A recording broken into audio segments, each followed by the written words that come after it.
আসসালামু আলাইকুম প্রিয় দর্শক, চ্যানেল আই সংবাদ এখন স্টুডিও থেকে আপনাদের শুভেচ্ছা সহ স্বাগত জানাচ্ছি। আর পুরো সংবাদ জুড়েই আপনাদের সঙ্গে থাকব আমি সাইদুর রহমান। আশা করছি আপনারাও আমাদের সঙ্গে থাকবেন। এখন সবার আগে শুনুন যথারীতি ফ্রেশ আটা ময়দা সুজি সংবাদ শিরোনাম। আন্দোলনরত রানিং স্টাফদের সঙ্গে কয়েক দফা বৈঠকেও সমঝোতায় পৌঁছতে পারেনি রেল কর্তৃপক্ষ। ট্রেন চলাচল বন্ধে যাত্রীদের দুর্ভোগ। স্বতন্ত্র ইবতেদায়ী মাদ্রাসার শিক্ষকদের চাকরি জাতীয়করণের দাবি পূরণ, জুনের মধ্যে বাস্তবায়ন না হলে আবারও কঠোর আন্দোলনের হুঁশিয়ারি। অন্তর্বর্তী সরকার জামায়াত সমর্থক কিনা বিএনপি শীর্ষ নেতাদের প্রশ্ন। শিক্ষা ও স্বাস্থ্য মন্ত্রণালয় জামায়াতের নিয়ন্ত্রণে চলে গেছে মন্তব্য। আগামী নির্বাচন সুষ্ঠু হওয়া নিয়ে ইইউকে আশ্বস্ত করলেন প্রধান নির্বাচন কমিশনার। আন্তর্জাতিক মানের ভোট করতে ইইউর সহায়তার প্রতিশ্রুতি। এবং বিপিএলে দুর্বার রাজশাহীর অপেশাদার আচরণে হতবাক। বিসিবি স্বীকার করল ব্যর্থতার দায়, এখনই আইনগত ব্যবস্থা না নেওয়ার সিদ্ধান্ত।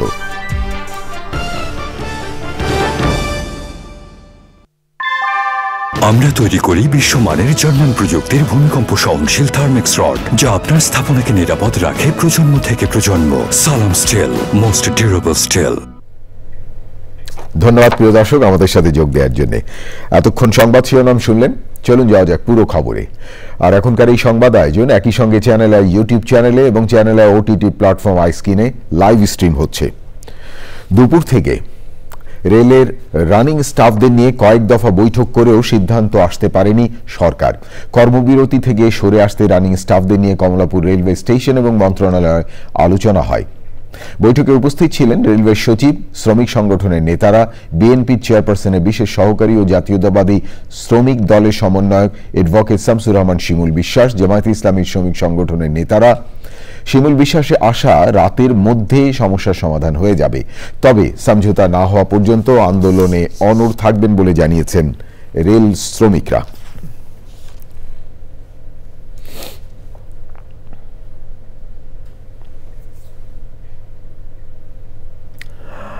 রেলের রানিং স্টাফদের কর্মবিরতিতে সারা দেশে রেল চলাচল বন্ধ থাকায় দিনভর ভোগান্তিতে পড়েন যাত্রীরা। কমলাপুর রেলওয়ে স্টেশনে গিয়ে আলোচনার মাধ্যমে সমস্যা সমাধানের কথা জানিয়েছেন রেলপথ উপদেষ্টা। তবে দাবি পুরোপুরি মেনে না নেওয়া পর্যন্ত কর্মবিরতি চালিয়ে যাওয়ার কথা জানিয়েছেন রেলওয়ে রানিং স্টাফ ঐক্য পরিষদ। রিপোর্ট আরও জানাচ্ছেন সহকর্মী Laila Longsin. Part of pay, running allowance যোগ করে পেনশন সহ বিভিন্ন দাবিতে অনির্দিষ্টকালের ধর্মঘটে রেলের রানিং স্টাফরা। সকাল থেকে রাজধানীর কমলাপুর স্টেশন ছেড়ে যায়নি কোনো ট্রেন। আমরা এখন গার্জিয়ান সারা সন্তান, গার্জিয়ান সারা হলে শুধু কি আমি একলাই, সারা বাংলাদেশে কতগুলো লোক সকালবেলা এসে অনেক করে আমরা ট্রেনটা পাচ্ছি না। ট্রেন না চলায় কাউন্টারে টিকিট ফেরত দিয়ে চলে গেছেন অনেকেই। সকালে একবার আসলাম টিকিট ফেরত দিতে, তখন 9:30 10টা বাজে। তারা বললো যে আপনি আবার 11টা 11:30টার দিকে আসেন। অনেকে ফ্যামিলি নিয়ে কোথাও যাবে ঘুরতে, 4জন 5জন টিকিট কাটছে, তো তাদের জন্য তো বিশাল সমস্যা। রেলের রানিং স্টাফরা বলছেন মাসখানেক আগেই এই ধর্মঘটের ঘোষণা দেওয়া হলেও কর্তৃপক্ষ আমলে নিয়ে সমস্যা সমাধানের উদ্যোগ নেয়নি। গত 1 তারিখ থেকে আমরা জানাইছি, রেল মন্ত্রণালয়কে জানাইছি এবং পাবলিক এবং আপনাদের মিডিয়ার মাধ্যমে এটা তো সবাই জানে যে আমাদের 28 তারিখ থেকে প্রজ্ঞাপন না হলে আমাদের সকালে কমলাপুর রেল স্টেশন পরিদর্শন করে রেলপথ উপদেষ্টা বলেন স্টাফদের দাবি দেওয়ার ব্যাপারে অর্থ মন্ত্রণালয়ের সাথে কথা বলছেন তারা। এতগুলো যাত্রীকে জিম্মি করে এই ধরনের একটা মানে কর্মসূচি দেওয়া, এখানে তো কে সাফার করতেছে সাধারণ মানুষ। এটা অর্থ বিভাগে আমরা একদিন ধরে পাঠাচ্ছিলাম এবং অর্থ বিভাগ সেই চিঠির জবাব দিয়েছে এবং কিছু দাবি আছে এবং আরও তাদের কিছু দাবি আছে। ভোগান্তি এড়াতে কমলাপুর থেকে বিভিন্ন গন্তব্যে রেলের টিকিটধারী যাত্রীদের জন্য সরকারি ব্যবস্থাপনায় বিআরটিসি বাসের ব্যবস্থা করা হয়। লাইলা নওশিন, চ্যানেল আই, ঢাকা। অর্থ উপদেষ্টা সালাউদ্দিন আহমেদ জানিয়েছেন রেলওয়ের রানিং স্টাফদের যৌক্তিক দাবি আগেই মেনে নেওয়া হয়েছে, এখন এ বিষয়ে আর কিছু করার নেই। সচিবালয়ে ক্রয় সংক্রান্ত উপদেষ্টা কমিটির বৈঠক শেষে তিনি আরও জানান সরকারি চাকরিজীবীদের মহার্ঘ ভাতা দেওয়ার বিষয়ে সিদ্ধান্ত হয়নি। রমজানে যাতে ঘাটতি না হয় সেজন্য চাল, গম ও চিনি আমদানি সিদ্ধান্ত নেওয়া হয়েছে। ভারত থেকে 1,30,000 মেট্রিক টন ডিজেল আমদানির অনুমোদন দেওয়া হয় কমিটির বৈঠকে। রেলের কিছু ইস্যু ছিল, তাদের কিছু কর্মচারীদের আমরা বেশ কয়েকদিন আগেই আমাদের তাদের যৌক্তিক যে সেগুলো আমরা দিয়েছি। তারপরে তারা কেন করেছে এটা তাদের ব্যাপার। কারণ হয় কি, প্রত্যেকেরই দাবি দেওয়া, একাধিক দাবি দেওয়া থাকে, তাই না? তারা বলেছে এই দিতে হবে, ওভারটাইম অ্যালাউন্স দিতে হবে, পেনশন। আমরা যতটুকু আমাদের সম্পদের সেটা আমরা বলেছি, অন্যরা সংস্থা আমরা যেভাবে দিচ্ছি আমরা দিয়েছি। এতে মোটামুটি আমার মনে হয় একটা যুক্তি ছিল এবং আমরা দিয়েছি সুবিধা। সালাউদ্দিন আহমেদ অর্থ উপদেষ্টা কথা বলছিলেন। প্রিয় দর্শক, এবারে অন্যান্য খবর। শিক্ষা মন্ত্রণালয়ের কারিগরি এবং মাদ্রাসা বিভাগের যুগ্ম সচিব মাসুদুল হক জানিয়েছেন, দেশের সব স্বতন্ত্র ইবতেদায়ী মাদ্রাসা পর্যায়ক্রমে জাতীয়করণ করা হবে। শাহবাগে আন্দোলনরত স্বতন্ত্র মাদ্রাসা শিক্ষকদের কাছে এসে তিনি এ ঘোষণা দেন। তবে চলতি বছরের জুনের মধ্যে এই সিদ্ধান্ত বাস্তবায়ন না হলে কঠোর আন্দোলনের কথা জানিয়েছেন মাদ্রাসা শিক্ষকরা। দেখুন ইফতেখার উদ্দিনের রিপোর্টটি। চাকরি জাতীয়করণে সরকারের পক্ষ থেকে ঘোষণা আসায় এভাবেই একে অন্যকে জড়িয়ে ধরে চোখের জল ফেলছেন স্বতন্ত্র ইবতেদায়ী মাদ্রাসার শিক্ষকরা। 40 বছরের বৈষম্য অবসানের বার্তায় এভাবেই প্রতিক্রিয়া জানালেন তারা। আমরা রাজপথে এসেছি বিদায় আমাদের দাবি দেওয়াটা আদায় হয়ে গেল, অনেক আনন্দ লাগতেছে। ঘোষণা আশ্বস্ত করেছেন, তাতে আমরা অত্যন্ত খুশি। চাকরি জাতীয়করণ সহ 6 দফা দাবিতে টানা 10 দিন ঢাকায় অবস্থান নিয়ে আন্দোলন করছিলেন স্বতন্ত্র ইবতেদায়ী মাদ্রাসা শিক্ষকরা। সবশেষ মঙ্গলবার সচিবালয়ে আলোচনার জন্য গিয়েছিলেন 15 সদস্যের শিক্ষক প্রতিনিধি দল। অবশেষে সরকারের পক্ষ থেকে আসে দাবি মেনে নেওয়ার আশ্বাস। 6 দফা দাবি সহ আমরা আরো অতিরিক্ত বেশ কিছু কাজ করেছি। আপনারা যে বৈষম্যের কথা তুলে ধরেছেন, আমরা সকলে ঐক্যমত পোষণ করে আমরা নীতিগতভাবে একমত যে আসলে বাংলাদেশের সকল স্বতন্ত্র ইবতেদায়ী মাদ্রাসা পর্যায়ক্রমে জাতীয়করণ করা হবে। তাদেরকে পর্যায়ক্রমে এমপিওভুক্ত করা 2025 সাল থেকে শুরু করব। সরকারের প্রতি কৃতজ্ঞতা জানিয়ে দ্রুত দাবি বাস্তবায়নের তাগিদ দেন স্বতন্ত্র ইবতেদায়ী মাদ্রাসা শিক্ষক ঐক্যজোটের চেয়ারম্যান।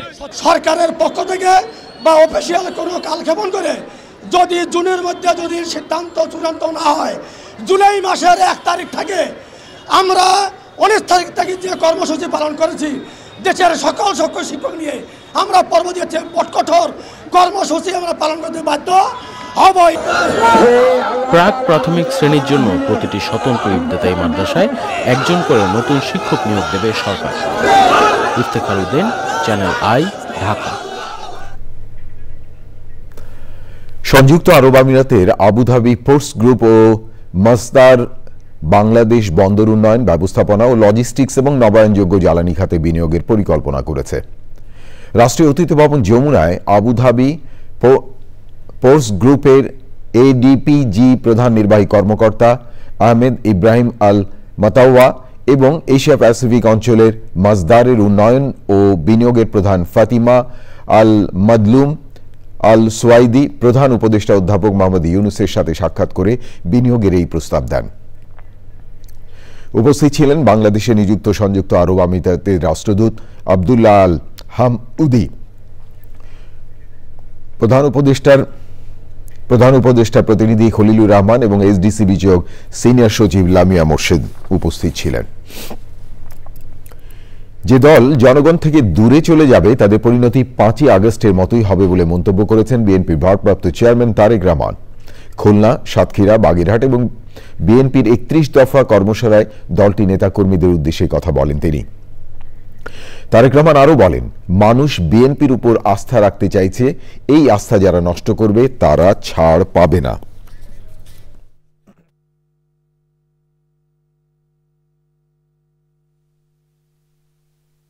অন্যায়কারী যেই হোক না কেন, আমরা মুখে যেটা বলি আমরা সেটা বাস্তবায়নের চেষ্টা করব।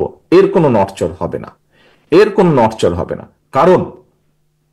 কারণ জনবিচ্ছিন্ন যদি হয় কেউ, একটি রাজনৈতিক দল, রাজনৈতিক নেতা, রাজনৈতিক কর্মীরা যদি জনবিচ্ছিন্ন হলে, জনগণের বিরুদ্ধে, দেশের বিরুদ্ধে কাজ করলে কনসিকুয়েন্সেস বা পরিণতি কি হয়, ভাই আমরা 5ই আগস্ট দেখেছি না? আমরা 5ই আগস্ট দেখেছি। 5ই আগস্ট থেকে অনেক কিছু আমাদের শেখার আছে, 5ই আগস্ট থেকে অনেক কিছু আমাদের বোঝার আছে। তারেক রহমান বিএনপির ভারপ্রাপ্ত চেয়ারম্যান কথা বলছিলেন। অন্তর্বর্তী সরকার জামাত সমর্থিত কিনা এ প্রশ্ন তুলেছেন বিএনপির সিনিয়র যুগ্ম মহাসচিব রুহুল কবির রিজভী। তিনি বলেছেন, শিক্ষা ও স্বাস্থ্য মন্ত্রণালয় জামাতের নিয়ন্ত্রণে চলে গেছে। রিপোর্টে আরও জানাচ্ছেন রাহুল রায়। 20 জানুয়ারি লন্ডন থেকে নিজে ফর্ম পূরণ করে চাঁদা দিয়ে সদস্য নবায়ন কর্মসূচির উদ্বোধন করেছিলেন বিএনপির ভারপ্রাপ্ত চেয়ারম্যান তারেক রহমান। এবার জেলা ও মহানগরের সদস্য নবায়ন শুরু করতে নয়াপল্টনে বিএনপির কেন্দ্রীয় কার্যালয়ে ছিল সদস্য নবায়ন কমিটির সদস্যরা। সেখানে সাম্প্রতিক বিভিন্ন ইস্যুতে কথা বলেন বিএনপি নেতারা। বহু জায়গায় দেখতে পাচ্ছি, বহু মন্ত্রণালয়, মনে হচ্ছে এটা যেন একটা কোনো একটি বিশেষ রাজনৈতিক দলের ছায়া সেখানে বেশি প্রসারিত, বেশি প্রলম্বিত। আর এখন কি আমরা এটাকে বলবো জামাত সমর্থিত সরকার? শিক্ষা মন্ত্রণালয় এবং স্বাস্থ্য এই দুইটা যেন একেবারে পুরোপুরি একটি বিশেষ রাজনৈতিক দল তারা একেবারে তাদের নিয়ন্ত্রণের মধ্যে তারা নিয়ে নিয়েছেন। বড় বড় বিশ্ববিদ্যালয়গুলো আজকে আমরা দেখছি যে সেগুলো হচ্ছে তাদের নিয়ন্ত্রিত। অধিকাংশ ভাইস চ্যান্সেলর দেওয়া হয়েছে বড় বড় বিশ্ববিদ্যালয়গুলোতে, তাদের লোক। কেন? সকালে চেয়ারপারসনের গুলশান কার্যালয়ে বিএনপি মহাসচিব মির্জা ফখরুল ইসলাম আলমগীরের সঙ্গে সৌজন্য সাক্ষাৎ করেছেন বাংলাদেশে নিযুক্ত ব্রাজিলের রাষ্ট্রদূত পাওলো ফার্নান্দো দিয়াস পেরেস। পরে সাক্ষাৎ নিয়ে বিস্তারিত জানানো হয়। নির্বাচন নিয়ে কথা হচ্ছে, তারা মনে করে স্বাভাবিকভাবে নির্বাচন তো সবাই দেখতেছে, এখন তারা মন্তব্য করেছে নির্বাচন, তারা মনে করছে নির্বাচন হবে। দুই দেশের মধ্যে এখন 2 বিলিয়নের কাছাকাছি আমাদের ট্রেড হচ্ছে। সেই ক্ষেত্রে ব্রাজিলের পক্ষে ব্যালেন্স অফ পেমেন্টটা ব্রাজিলের পক্ষে আছে। আমাদের ওইভাবে রপ্তানি আরো বেশি বাড়াতে হবে। স্থায়ী কমিটির সদস্য আমির খুসরু মাহমুদ চৌধুরী জানিয়েছেন, দুই দেশের স্বার্থ সংশ্লিষ্ট বিভিন্ন বিষয়ে কথা হয়েছে। ব্রাজিলের সাথে এটা কোনো সম্পর্ক নেই। রাহুল রায়, চ্যানেল আই, ঢাকা। আগামী সংসদ নির্বাচন সুষ্ঠু করার বিষয়ে ইউরোপীয় ইউনিয়নের রাষ্ট্রদূতকে আশ্বস্ত করেছেন প্রধান নির্বাচন কমিশনার এএম নাসির উদ্দিন। সংস্কার করতে গিয়ে ইসির স্বাধীনতা যেন খর্ব না হয় সে বিষয়ে ইসির সাথে ইইউ রাষ্ট্রদূত একমত হয়েছে বলে জানান সিইসি। আন্তর্জাতিক মানের নির্বাচন করতে সহায়তার প্রতিশ্রুতি দিয়েছেন ইইউ রাষ্ট্রদূত। নাজিব বেগের রিপোর্ট। আগামী সংসদ নির্বাচনের বিভিন্ন বিষয় নিয়ে আলোচনা করতে সকালে প্রধান নির্বাচন কমিশনারের সঙ্গে দেখা করেন ইউরোপীয় ইউনিয়নের রাষ্ট্রদূত মাইকেল মিলালের নেতৃত্বে 2 সদস্যের প্রতিনিধি দল। 1 ঘন্টার বেশি সময় ধরে চলা বৈঠক শেষে ইইউ রাষ্ট্রদূত বলেন, নির্বাচনের প্রস্তুতি নিয়ে জানতে চেয়েছেন তারা। We've had an excellent conversation about the perspectives of the next elections in Bangladesh, and I have come with a message of support. Voter তালিকা হালনাগাদ আগামী সংসদ নির্বাচনের সার্বিক বিষয় নিয়ে কথা হয়েছে। নির্বাচনী প্রক্রিয়ায় সহযোগিতা দিতে চায় ইউরোপীয় ইউনিয়ন। কী ধরনের সহায়তা দেয়া যায় সেটি পরবর্তীতে প্রতিনিধি পাঠিয়ে পর্যালোচনা করা হবে। নির্বাচনের প্রস্তুতি নিয়ে ইউরোপীয় ইউনিয়নের কাছে কমিশনের অবস্থান তুলে ধরেন সিইসি। সংস্কারের সময়কে ইইউ রাষ্ট্রদূত কম মনে করেন বলে জানান তিনি। আমরা বলেছি যে আমাদের যে কমিটমেন্ট যে for a free fair credible election সেটা অ্যাচিভ করার জন্য, ডেলিভার করার জন্য আমরা সার্বিক প্রস্তুতি নিয়ে আগাচ্ছি, এই কথাটা ওনাদেরকে জানিয়েছি। ওনারা রিফর্মের প্রতি একটু গুরুত্ব দিচ্ছেন যে রিফর্মের জন্য টাইমটা খুব শর্ট হয়ে যাচ্ছে, এটা মনে করছি। আমরা কোনো ইসির স্বাধীনতা কম্প্রোমাইজড হোক এটা আমরা চাই না, এই কথাটা ওনাদেরকে আমরা জানিয়েছি। নির্বাচনে পর্যবেক্ষক পাঠাতে আগ্রহের কথা জানিয়েছে ইউরোপীয় union. Najib beg, channel I, Dhaka. Bangladesh ব্যাংকের গভর্নর বলেছেন, বেশি সুদের লোভে যারা এস আলমের ব্যাংকগুলোতে টাকা রেখেছিলেন তারা এখন পস্তাচ্ছে। তবে ওই টাকা বন্ডের মাধ্যমে হলেও গ্রাহকরা যেন ফেরত পান সে ব্যাপারে উদ্যোগ নেওয়ার কথা জানিয়েছেন গভর্নর। এজন্য সময় দিতে হবে। 22টি মন্ত্রণালয়ে কেন ক্ষুদ্র ঋণ কার্যক্রম আছে সে বিষয়ে বিরক্তি প্রকাশ করে তা থাকার দরকার নেই বলে মন্তব্য করেছেন গভর্নর। প্রিয় দর্শক, দেখুন পরাগ আজিমের রিপোর্টে। বাংলাদেশে ক্ষুদ্র ঋণ বিষয়ে নিয়মিত প্রকাশনা মাইক্রো ফাইন্যান্স ইন বাংলাদেশ চলতি অর্থবছরেরটি চূড়ান্ত করতে রাজধানীতে জাতীয় কর্মশালা। মাইক্রো ক্রেডিট রেগুলেটরি অথরিটির আয়োজনে কর্মশালায় অর্থ মন্ত্রণালয়, Bangladesh bank, NGO bureau, PKSF ও গ্রামীণ ব্যাংক সহ বিভিন্ন ক্ষুদ্র ঋণ ও আর্থিক প্রতিষ্ঠানের প্রতিনিধিরা অংশ নেন। প্রধান অতিথি বাংলাদেশ ব্যাংকের governor doctor Hasan H Mansur. বক্তৃতায় বাংলাদেশে ক্ষুদ্র ঋণ কার্যক্রম বিষয়ে নিজের অভিমত তুলে ধরেন তিনি। পভার্টি রিডাকশনে কতখানি আমরা কন্ট্রিবিউট করছি মাইক্রো ক্রেডিট ইনস্টিটিউশন। মন্ত্রণালয় নাকি মাইক্রো ক্রেডিট প্রোগ্রাম চালু করেছে। আমি এফআইডি সেক্রেটারিকে একটু রিকোয়েস্ট করবো, হুইচ আর দোজ মন্ত্রণালয় এবং কেন তারা এটা করছে, ওই দরকারটা কি? 22টা মন্ত্রণালয় কেন? এই জায়গাটা একটু রিভিউ করা দরকার। অনেক আগে থেকে চলে আসছে বলে যে চালিয়ে যেতে হবে এবং তো কোনো কথা নাই। বক্তৃতার শেষ ভাগে এক প্রশ্নের জবাবে গ্রাহকদের কিছু ব্যাংকে আটকে থাকা টাকার বিষয়ে মন্তব্য করেন গভর্নর। দেখুন, আপনারা যখন রাখছিলেন তখন কোথায় ছিলেন? আমরা তো আমি ব্যক্তিগতভাবে 10 বছর আগে থেকে বলতেছিলাম যে ইসলামের ব্যাংকে আপনারা টাকা রাখবেন না, আপনারা রাখছেন। এখন রাখার পর এখন ধরা খাইছেন, 2% ইন্টারেস্ট বেশি দিচ্ছে, এখন ধরা খেয়ে গেছে। এখন আপনাদেরকে উদ্ধার আমরা করব, কিন্তু একটু সময় দিতে হবে। আমরা ধাপে ধাপে করবো। ব্যাংক রেজলিউশন অ্যাক্টে আমরা যাচ্ছি, আমরা ব্যাংক কনসলিডেশন কিছু করতে হবে, ইত্যাদি অনেক কিছু করা যাবে, করা হবে ইন দ্য নেক্সট এই বছরই হয়তো ইনশাল্লাহ। আইদার টাকা পান বা বন্ড পান বা কিছু পান, কিছু একটা পাবেন। কর্মশালায় আর্থিক প্রতিষ্ঠান বিভাগের সচিব নাজমা মোবারক ও মাইক্রো ক্রেডিট রেগুলেটরি অথরিটির executive vice chairman doctor Helal Uddin ও অন্যরা বক্তৃতা করেন। Parag Azim, channel I, Dhaka. Bangladesh medal for diplomatic excellence 2023 পেয়েছেন ঢাকায় সৌদি রাষ্ট্রদূত ইসা ইউসুফ ইসা আল দুহাইলান। পুরস্কার তুলে দেন পররাষ্ট্র উপদেষ্টা তৌহিদ হোসেন। এই কূটনীতিকের সময় 5 বছরে বাংলাদেশ থেকে 22 লাখ কর্মী সৌদি আরব গেছেন। পান্থ রহমান জানাচ্ছেন বিস্তারিত।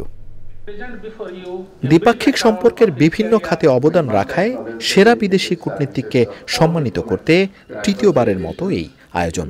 করোনাকালে কঠিন সময়েও বাংলাদেশ থেকে কর্মী নিয়োগ, হজের ভিসা ও ইমিগ্রেশন প্রক্রিয়া সহজ করা এবং বাংলাদেশে সৌদি বিনিয়োগ বাড়ানোর মতো উল্লেখযোগ্য উদ্যোগের কারণে এবছর সেরা বিদেশি কূটনীতিক হলেন সৌদি রাষ্ট্রদূত ইসা ইউসুফ ইসা আল দুহাইলান। পুরস্কার নিয়ে আবেগপ্রবণ হয়ে রাষ্ট্রদূত বললেন, বাংলাদেশে ছিলেন সৌদি আরবের রাষ্ট্রদূত, আর দেশে ফিরে গিয়ে তিনিই হবেন বাংলাদেশের শুভেচ্ছাদূত। I echo the heartfelt sentiment of Bangladesh's national anthem. I quote, Amar Shonar Bangla, Ami Tomai Bhalobashi. End of quote. I'll be the ambassador of Bangladesh there in Saudi Arabia. দুদেশের কূটনৈতিক সম্পর্কের 50 বছরে তার হাতে পুরস্কার তুলে দিয়ে কৃতজ্ঞতা জানালেন পররাষ্ট্র উপদেষ্টা। It is therefore with immense pride and gratitude that the government of the People's Republic of Bangladesh confers this year's Bangladesh Medal for Diplomatic Excellence upon His Excellency Isa Yusuf Isa Al Duhaila. ঢাকায় 5 বছর সময়কাল শেষ করে দেশে ফেরার আগে পাওয়া এই সম্মানকে তার দেশ ও দেশের মানুষের জন্য উৎসর্গ করেন রাষ্ট্রদূত। পান্থ রহমান, চ্যানেল আই, ঢাকা। সম্প্রতি রাজধানী এবং আশেপাশে বিভিন্ন এলাকায় চুরি, ছিনতাই, ডাকাতি ও চাঁদাবাজির ঘটনা বেড়েছে। এসব ঘটনায় কয়েক মাসে 7 জন নিহত হয়েছেন। সমাজ এবং অপরাধ বিশেষজ্ঞরা বলছেন, 5ই আগস্টের পর আইন শৃঙ্খলা রক্ষাকারী বাহিনীর নাজুক অবস্থা এবং মনোবল ফিরে না আসায় অপরাধীরা এই সুযোগ নিচ্ছে। ডিএমপি বলছে, অপরাধপ্রবণ এলাকাগুলোতে নজরদারি এবং টহল বাড়ানো হয়েছে। রিপোর্টে আরও জানাচ্ছেন শাকির আদনান। রাজধানীর অন্তত 18টি এলাকা এখন চুরি, ছিনতাই, চাঁদাবাজি ও ডাকাত চক্রের হটস্পট। অস্ত্র নিয়ে ছিনতাইকারীদের মহড়া প্রায়ই দেখা যায়। শুধু নগদ টাকা, ব্যাগ ও মোবাইলই নয়, মোটরসাইকেল, সিএনজি ও ব্যাটারি চালিত অটোরিকশাও ছিনিয়ে নিচ্ছে তারা। প্রকাশ্যে কুপিয়ে ও গুলি করে চলছে ছিনতাই, চাঁদাবাজি। ঢাকা মেট্রোপলিটন পুলিশের তথ্য অনুযায়ী গত অক্টোবরে ছিনতাইয়ের মামলা হয়েছে 20টি, নভেম্বরের 27টি, ডিসেম্বরের প্রথম 10 দিনে হয়েছে 7টি। ছিনতাইকারীর হাতে প্রাণ হারিয়েছেন 7 জন। পুলিশ সদর দপ্তরে ক্রাইম ডেটাবেসে দেখা যায় 2024-এর ডিসেম্বরে সারা দেশে 159টি ডাকাতির মামলা হয়েছে। নভেম্বরে এই সংখ্যা ছিল 133টি। গোয়েন্দা সংস্থার এক প্রতিবেদনে রাজধানী ও এর উপকণ্ঠে 432টি ছিনতাইয়ের স্থান চিহ্নিত করা হয়েছে। এসব স্থানে কমপক্ষে 979 জন ছিনতাইকারী সক্রিয় এবং তাদের বেশিরভাগই ফৌজদারি মামলার আসামি। গত কয়েক মাসে ছিনতাইয়ের ঘটনায় 864 জনকে গ্রেপ্তার করেছে ডিএমপি। অপরাধপ্রবণ এলাকাগুলোয় নজরদারি ও টহল বাড়ানোর পরামর্শ দিয়েছেন সমাজ ও অপরাধ বিশেষজ্ঞরা। তারা অ্যাগ্রেসিভ কোনো রোল প্লে করতেছে না, এই তো জনগণের মধ্যে পুলিশ বা আইন শৃঙ্খলা বাহিনী নিয়ে তেমন কোনো ভীতিভাব নাই, যার জন্য অবাধে কিন্তু আইন শৃঙ্খলা পরিস্থিতি অবনতি হচ্ছে এবং চুরি ছিনতাই এগুলো বাড়ছে। আইন শৃঙ্খলা বাহিনীর মধ্যে যদি একটা কোঅর্ডিনেটেড অ্যাপ্রোচ হয় তাহলে আমার মনে হয় যে এগুলো ধীরে ধীরে আসলে কমে আসার সম্ভাবনা রয়েছে। ডিএমপি বলছে অপরাধী যেই হোক তাকে আইনের আওতায় আনা হচ্ছে। রাত্রেবেলা যে টহল কার্যক্রম সেটা বাড়ানো হয়েছে, আমাদের চেকপোস্ট স্থাপন এটা চলছে রীতিমতো, তারপরে গোয়েন্দা নজরদারি বাড়ানো হয়েছে।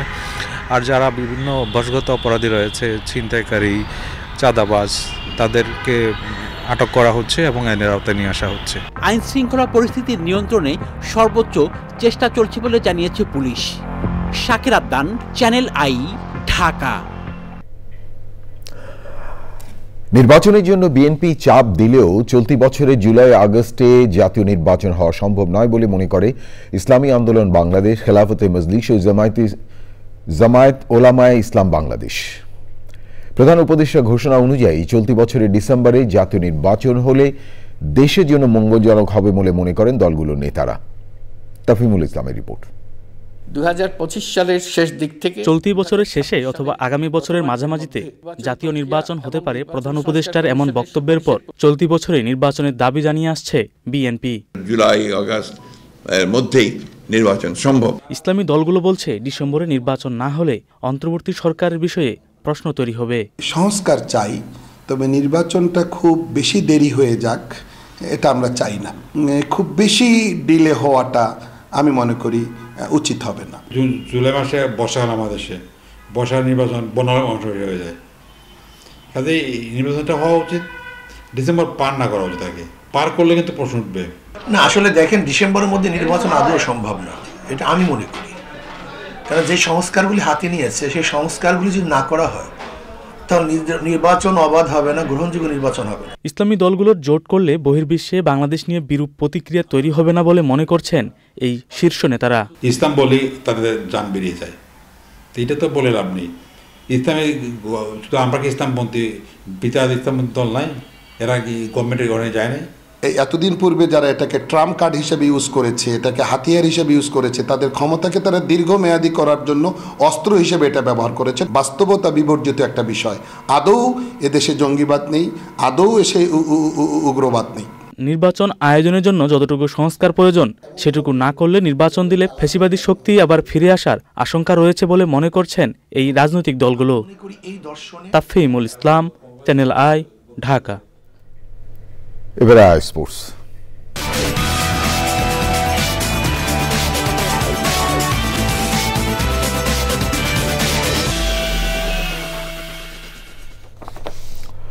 প্রিয় দর্শক, খেলাধুলার সব আপডেট নিয়ে আই স্পোর্টসে আছেন সহকর্মী মিশু চৌধুরী। যাচ্ছি তার কাছে।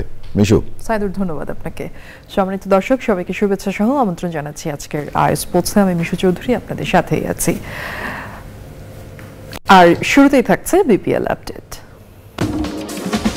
এসব দেশ বদলাই,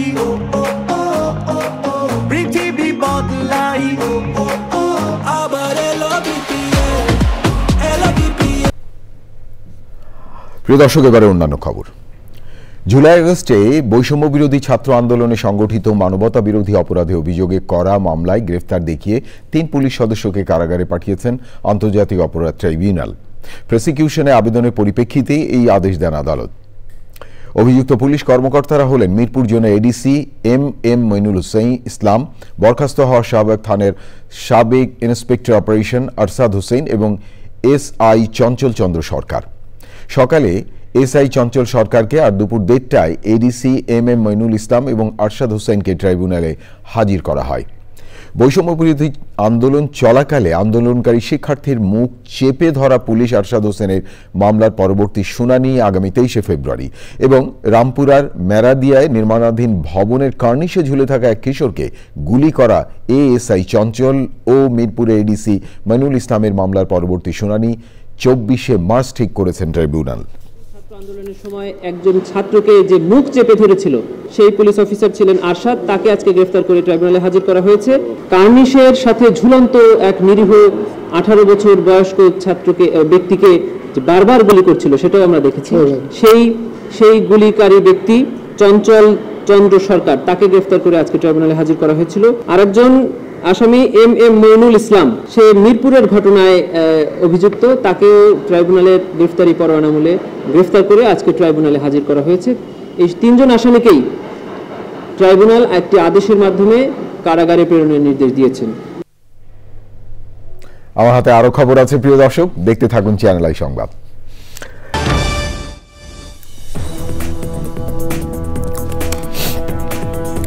বিরতির পর ফিরে এলাম, আমি সাইদুর রহমান। ধন্যবাদ প্রিয় দর্শক আবারও চ্যানেল আই সংবাদে যোগ দেওয়ার জন্য। শিক্ষা উপদেষ্টা অধ্যাপক ওয়াহিদুদ্দিন মাহমুদ বলেছেন 7 কলেজ নিয়ে স্বতন্ত্র বিশ্ববিদ্যালয় করার জন্য বিভিন্ন মডেল নিয়ে একটি উচ্চ পর্যায়ের কমিটি কাজ করছে।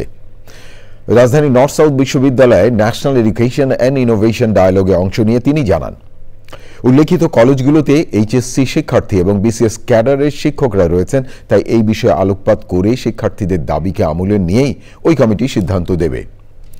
অনুষ্ঠানে নর্থ সাউথ বিশ্ববিদ্যালয়ের উপাচার্য প্রফেসর আব্দুল হান্নান চৌধুরী, বিশ্ববিদ্যালয় মঞ্জুরি কমিশনের চেয়ারম্যান অধ্যাপক SMMA Fayez, city bank PLC chairman Aziz Al Kaiser এবং বাংলাদেশ ব্র্যান্ড ফোরামের প্রতিষ্ঠাতা ও ব্যবস্থাপনা পরিচালক শরীফুল হাসান বক্তৃতা করেন। শিক্ষার্থীদের দক্ষতা ও উদ্ভাবনী ক্ষমতা বাড়াতে শিক্ষাক্রম আধুনিকায়নের আহ্বান জানান তারা। 7 কলেজ তো বিশ্ববিদ্যালয়ের মধ্যে করতে গেলে এটা তো অনেক কিছু বিচার বিশ্লেষণ করতে হয়, কারণ এগুলোতে যে এইচএসসি পরীক্ষার্থীরা আছে, সাধারণ বিশ্ববিদ্যালয়তে এইচএসসি শিক্ষার্থীরা থাকে না, এবং এগুলো যারা শিক্ষক তারা তো বিসিএস ক্যাডারের, কাজেই অনেকগুলো মডেল বিবেচনায় আছে। যে উচ্চ পর্যায়ের কমিটি তারা আলোচনা করছে, করে মডেলগুলো ঠিক করছে কি ধরনের মডেল হতে পারে। অধ্যাপক ওয়াহিদুদ্দিন মাহমুদ শিক্ষা উপদেষ্টা কথা বলছিলেন। নারায়ণগঞ্জে রূপগঞ্জে একটি পাইকারি আড়তের দখল নিয়ে দুই পক্ষের মধ্যে ব্যাপক সংঘর্ষ হয়েছে। সংঘর্ষে উভয় পক্ষের 6 জন গুলিবিদ্ধ সহ অন্তত 25 জন আহত হয়েছে। আহতদের ঢাকা মেডিকেল কলেজের বিভিন্ন হাসপাতালে ভর্তি করা হয়েছে। মঙ্গলবার উপজেলার শাওঘাট এলাকায় সংঘর্ষের ঘটনা ঘটে। এই সময় 11টি যানবাহনে অগ্নিসংযোগ সহ বাড়ি এবং অফিস ভাঙচুর করা হয়। পরে খবর পেয়ে পুলিশ ও সেনাবাহিনী পরিস্থিতি নিয়ন্ত্রণে আনে। পুলিশ এবং স্থানীয়রা জানান, শাওঘাট এলাকায় বিসমিল্লাহ আড়তের দখল নিয়ে সেলিম প্রধান ও মুজিবুরের মধ্যে দীর্ঘদিনের বিরোধ চলছে। বিষয়টি নিয়ে উত্তেজনা সৃষ্টি হলে উপজেলা নির্বাহী কর্মকর্তা গত কয়েকদিন আগে দুপক্ষের লোকজনকে আড়ত থেকে টাকা তুলতে নিষেধ করেন।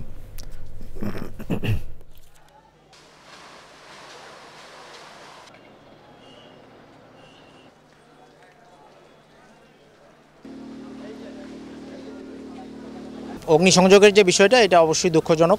বিশেষ করে আপনারা জানেন দেশে একটা বিশেষ অবস্থা চলছে, এই অবস্থায় এই সমস্ত বিষয় একেবারেই গ্রহণযোগ্য না। যেই করুক, যারা এই ঘটনায় জড়িত থাকুক, আমরা অবশ্যই তাদের বিরুদ্ধে আইনগত ব্যবস্থা গ্রহণ করব। আজকে যে ঘটনাটা ঘটেছে, আমরা এটা তদন্ত করে দেখছি, যারা দোষী আমরা সবাইকে শাস্তির আওতায় নিয়ে আসবো। এবারে নিটোল টাটা আন্তর্জাতিক সংবাদ।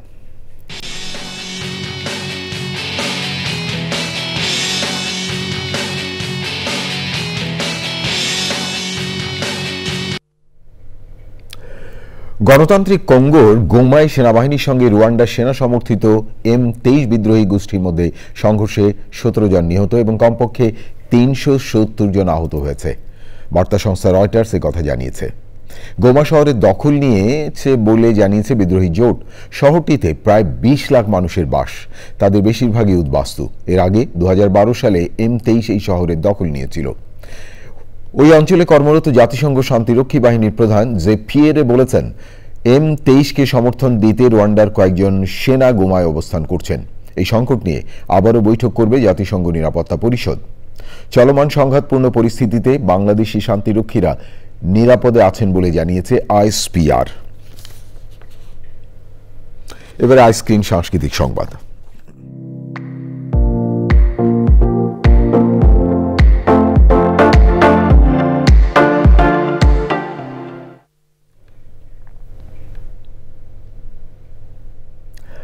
বিনোদনের স্মার্ট দুনিয়া OTT প্ল্যাটফর্ম আইস্ক্রিন। দর্শকদের জন্য এবার আইস্ক্রিনে এসেছে সাকিব খান অভিনীত সিনেমা দরদ।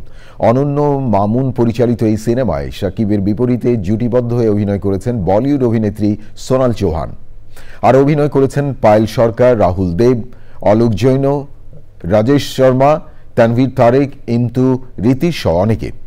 আইস্ক্রিন সাবস্ক্রাইব করে সিনেমাটি উপভোগ করতে পারবেন দর্শকরা। প্রিয় দর্শক, এবারে কৃষি সংবাদ।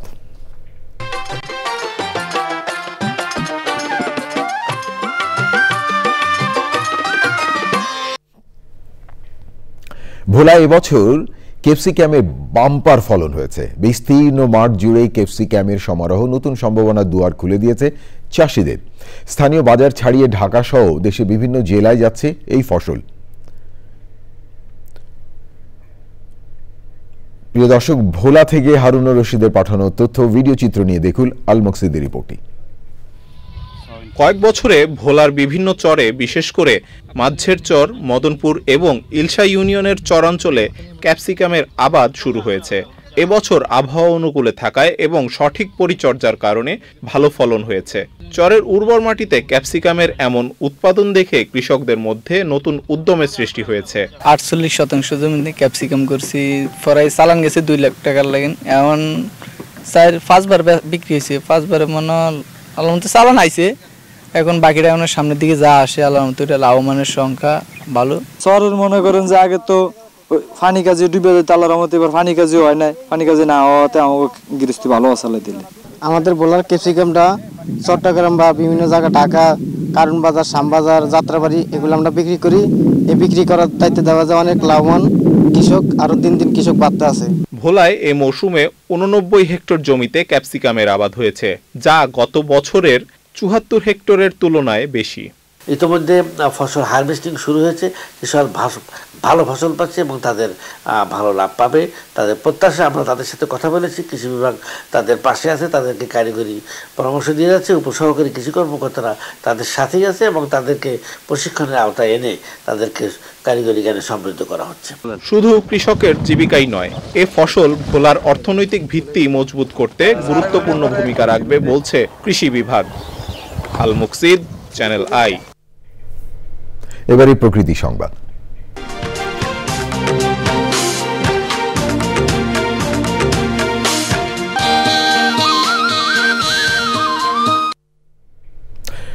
প্রবাদ কিংবা প্রবচনে নয়, নড়াইলে রাতারাতি পুকুর চুরির অভিযোগ উঠেছে। সুপেয় পানি সরবরাহ নিশ্চিতে পুকুর খনন এবং PSF নির্মাণে কোটি টাকা আত্মসাৎ করেছে জনস্বাস্থ্য প্রকৌশল অধিদপ্তরের প্রকৌশলীর বিরুদ্ধে ব্যাপক দুর্নীতির অভিযোগ স্থানীয়দের। জনকল্যাণে নেয়া এই প্রকল্প এখন স্থানীয়দের গলার কাঁটা হয়ে উঠেছে। বিস্তারিত দেখুন ড্যানিয়েল সুজিত বোসের রিপোর্টে। 84 নম্বর তপনবাগ সরকারি পুকুর ভূপরিস্থ পানি ব্যবহারে সংরক্ষিত ঘোষণা দিয়ে নোটিশ টানানো হলেও বাস্তব চিত্র উল্টো। পচা মজা পুকুরের পানি যে কোনো রকমের ব্যবহারে অনুপযোগী। এখানে মানুষ তো দূরের কথা, একটা গরুরও উপকারে আসে না পানির যে অবস্থা। যা করে থিয়ে গেছে পরিবেশে তো আমরা এই পানি খাইতে পারবো না। কচড়িতে বেড়ে গেছে, বন জঙ্গলে বেড়ে গেছে। সুপেয় পানি নিশ্চিতে জেলা পরিষদের 8টি পুকুর খনন ও সংস্কার সহ পন্ডস অ্যান্ড ফিল্টার বা PSF নির্মাণে জনস্বাস্থ্য প্রকৌশল অধিদপ্তর বরাদ্দ পায় 2.5 কোটি টাকারও বেশি। অভিযোগ, মাত্র 4টি পুকুরে নামমাত্র কাজ করে প্রকল্পের টাকা আত্মসাৎ করেছেন দায়িত্বপ্রাপ্তরা। ফলিং তো দূরই থাক, এর টোটালে কোনো যার চারিকল ঘোরার কোনো উপযোগী নেই। তো যে পরিমাণ আমরা শুনেছি তার কে নিকুনাও করিনি। এ জায়গায় যে কাজ করেছে দুর্নীতি, অনিয়ম। পুকুর হস্তান্তরে বারবার বলা হলেও সাড়া দিচ্ছেন না নির্বাহী প্রকৌশলী। উনি যদি পুকুরগুলো আমাদের অফিসিয়ালি বুঝিয়ে না দেন, পরবর্তীতে পরিষদের সিদ্ধান্ত মোতাবেক এবং আইন কানুন যেভাবে আছে সেভাবে আমরা পরবর্তী কার্যক্রমগুলো গ্রহণ করব। জনগণের ব্যবহারের জন্যই বেসিক্যালি এই পুকুরগুলো সংস্কারের জন্য সরকার উদ্যোগ নিয়েছে। আমি এই বিষয়টি দেখছি। কোনো প্রমাণ না থাকলেও পুকুর বুঝিয়ে দেওয়ার দাবি অভিযুক্ত প্রকৌশলীর। পুকুরটা একদম কাজ করা হয় নাই বা কাজ বাকি আছে, কোনো গ্যাপ আছে এরকম আমার জানা নাই। প্রকল্পের কাজ শেষ না করেই বিল উত্তোলনের অভিযোগে পাশ কাটিয়ে গেলেন সংশ্লিষ্ট হিসাব রক্ষক। মাঠ পর্যায়ে কি হয়েছে কাজ সেটা তো আমি গিয়ে দেখতেও পারি না, আর দেখার কোনো ইচ্ছা নাই আমার, আর ওই ফাংশনে আমি নাই। জলবায়ুর অভিঘাতে সুপেয় পানির তীব্র সংকট মোকাবেলায় জনকল্যাণে নেওয়ার প্রকল্পের টাকা নয় ছয়ে জড়িতদের আইনের আওতায় আনার দাবি স্থানীয়দের। Daniel Sujit Bose, channel I, Narail. প্রিয় দর্শক, থাকুন চ্যানেল আইর সঙ্গে। ফিরছি একটু পরে আরো খবর নিয়ে। আবারও বিরতি, আর বিরতির পর যা দেখতে পাবেন।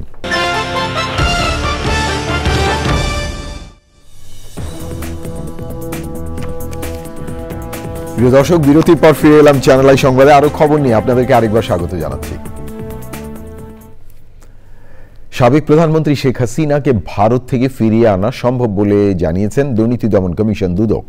দুপুরে আয়োজিত প্রধান কার্যালয়ে আয়োজিত ব্রিফিংয়ে একথা জানান দুদকের মহাপরিচালক আক্তার হোসেন। এরই মধ্যে জ্ঞাত আর বহির্ভূত সম্পদ অর্জনের অভিযোগে সাবেক এমপি নুরুন্নবী চৌধুরী শাওনের বিরুদ্ধে মামলা সহ তার স্ত্রীর বিরুদ্ধে সম্পদ বিবরণী দাখিলের নির্দেশ দিয়েছেন দুদক। ইসলামী ব্যাংক থেকে প্রায় 828 কোটি টাকা তথ্য গোপন করে অর্থ পাচারের অভিযোগ প্রমাণিত হয় ব্যাংকটির সাবেক চেয়ারম্যান এবং এস আলমের ছেলে আসানুল আলম, ভাই রাশিদুল আলম সহ 52 জনের বিরুদ্ধে মামলা করেছে দুদক। সরকার এবং বিভিন্ন আইন প্রয়োগকারী সংস্থা সহ দুর্নীতি দমন কমিশন এ বিষয়ে কাজ করছেন। আমাদের এই সংক্রান্তে গঠিত তদন্ত দল কাজ করছেন। তারা ফৌজদারি কার্যবিধি এবং এই সংক্রান্ত অন্যান্য আইন অনুসরণ করে যে ধরনের পদক্ষেপ গ্রহণ করা প্রয়োজন সবই করবেন। আইন অনুযায়ী তো সম্ভব, সুতরাং আইন অনুযায়ী সব কিছুই বিবেচনা করা হবে এবং সেই ধরনেরই প্রচেষ্টা অব্যাহত আছে।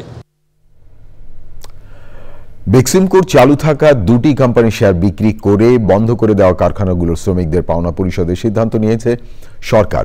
ফেব্রুয়ারির মধ্যে পাওনা শোধ করা হবে। বেক্সিমকো ইন্ডাস্ট্রিয়াল পার্কের শিল্প প্রতিষ্ঠান সমূহের শ্রম ও ব্যবসায় পরিস্থিতি পর্যালোচনা সংক্রান্ত উপদেষ্টা পরিষদ কমিটির বৈঠকে এই সিদ্ধান্ত হয়। শ্রম উপদেষ্টার সভাপতিত্বে অর্থ, বাণিজ্য, স্বরাষ্ট্র উপদেষ্টা সহ অন্যরা উপস্থিত ছিলেন। শ্রম উপদেষ্টা জানান, বিভিন্ন ব্যাংক থেকে বেক্সিমকো নেয়া ঋণের পরিমাণ 28,500 কোটি টাকার বেশি। বেক্সিমকো ফার্মা এবং শাইনপুকুর সিরামিক্সের শেয়ার বিক্রি করে শ্রমিকদের পাওনা পরিশোধ করা হবে বলেও জানান তিনি। রিসিভার পরিবর্তনের বিষয়ে প্রয়োজনীয় পদক্ষেপ নেওয়া হচ্ছে। জনতা ব্যাংক সমূহ, যেটা আমি বলেছি, সকল ব্যাংক ও আর্থিক প্রতিষ্ঠানসমূহ কিসের ভিত্তিতে বা কি কি ডকুমেন্টের বিপরীতে ঋণ প্রদান করেছে সে বিষয়ে ফরেন অডিট সহ ফেব্রুয়ারি 2025-এর মধ্যে তদন্তপূর্বক বিভাগীয় এবং আইনানুগ পদক্ষেপ নেওয়া হবে। শেয়ার বিক্রিলব্ধ থেকে আসুক বা না আসুক, এটা আমরা ব্যবস্থা করব। Something rough calculation is about 500+ crore। রংপুরে জরায়ু ক্যান্সার প্রতিরোধে করণীয় এবং অগ্রগতি শীর্ষক সেমিনার হয়েছে। শহরের প্রাইম মেডিকেল কলেজ মিলনায়তনে সেমিনারের আয়োজন করে obstetrical and gynaecological society of Bangladesh. অধ্যাপক ডক্টর শাহী ফারজানা তাসমিনের সভাপতিত্বে সেমিনারে বক্তারা জানান, দেশের 5 কোটি নারী জরায়ু ক্যান্সারের ঝুঁকিতে রয়েছে। এ সময় জরায়ু ক্যান্সার প্রতিরোধে নিয়মিত স্ক্রিনিংয়ের উপর তাগিদ দেওয়া হয়।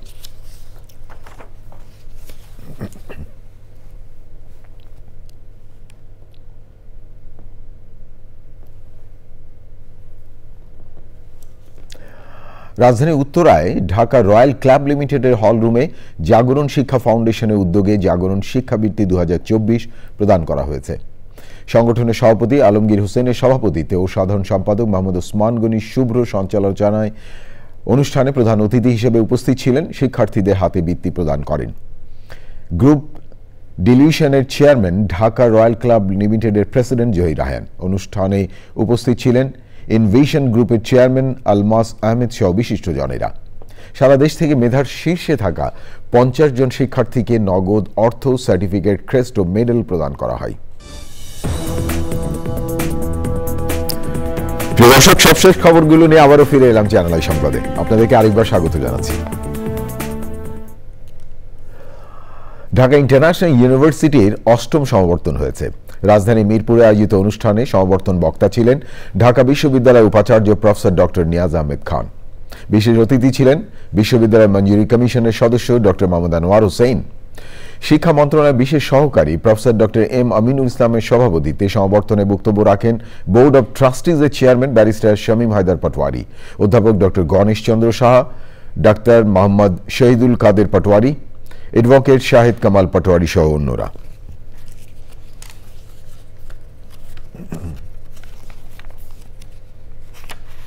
এবারে খেলার খবর।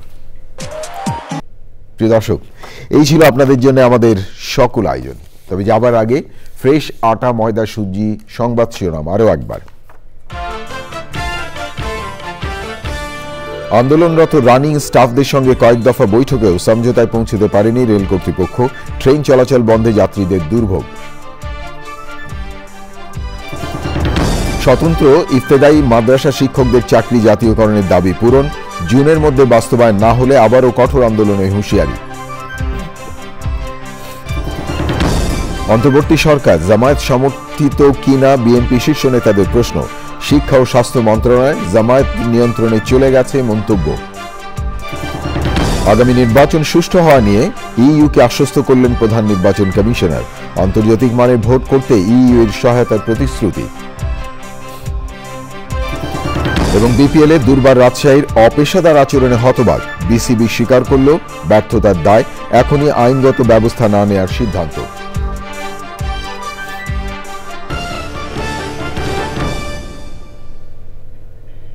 প্রিয় দর্শক, এতক্ষণ চ্যানেল আই সংবাদ দেখার জন্য অসংখ্য ধন্যবাদ। আর চ্যানেল আই সর্বশেষ সংবাদ জানতে ভিজিট করুন channelionline.com-এ আর যুক্ত থাকুন আমাদের সোশ্যাল মিডিয়া প্ল্যাটফর্মগুলোর সাথে।